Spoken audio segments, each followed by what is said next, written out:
Assalamu alaikum. This is the last lecture from the section 9.6.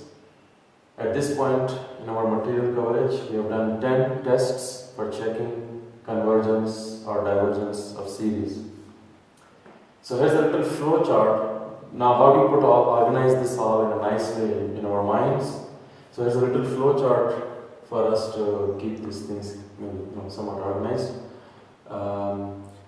We will start by checking the nth term test, right?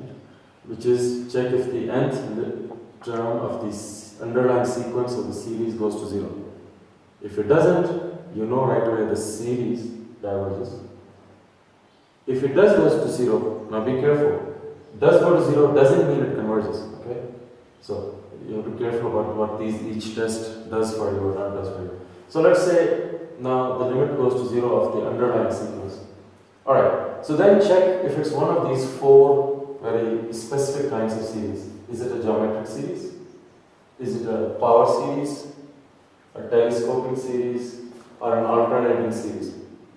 Now for each of these 4 series, you have learned the conditions of convergence and divergence. Just as an example, geometric converges if the common ratio R, its absolute value is less than 1, has to be strictly less than 1. P series converges if the common power P is strictly bigger than 1, and so on and so forth for telescoping as well as alternating series.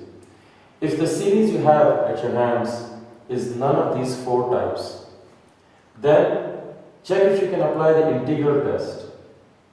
Right. Now, if you cannot apply the integral test, let's refresh. What would that be? There are certain conditions to applying integral test.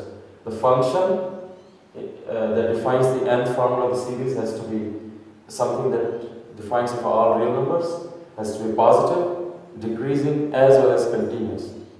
If it's none of these things, if it fails in any of these things, then you cannot apply the integral test. And if you cannot apply the integral test, there are a few more tests to check. There's the ratio test, which we did just a few lectures ago, as well as the root test. Depending on the kind of series you have, sometimes the root test is easier to do than the ratio test.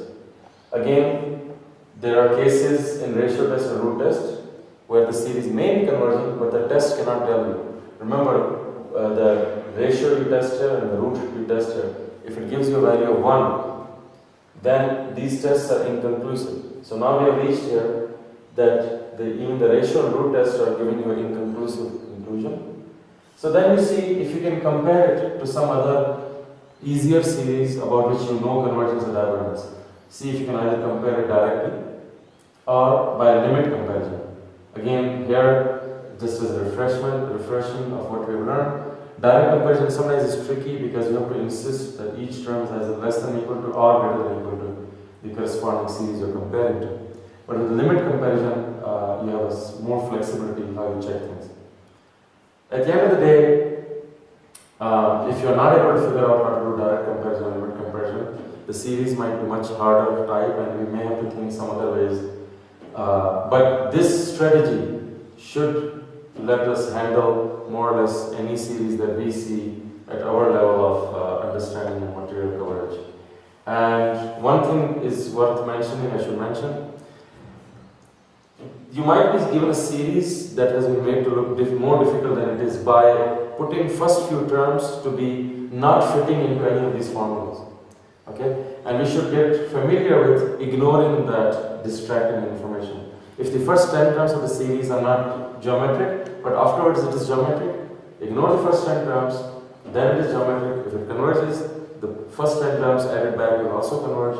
If it diverges, the first 10 terms will throw them back in, it will still diverge. So we have to sometimes strip away some distracting information, which could be a few terms at the beginning that don't fit a pre-specified template. It could be a lot of constants that are multiplied, which you could just pull out of the sigma sign. Okay, so it's a matter of practice, but hopefully this flowchart will help us get better at doing these things.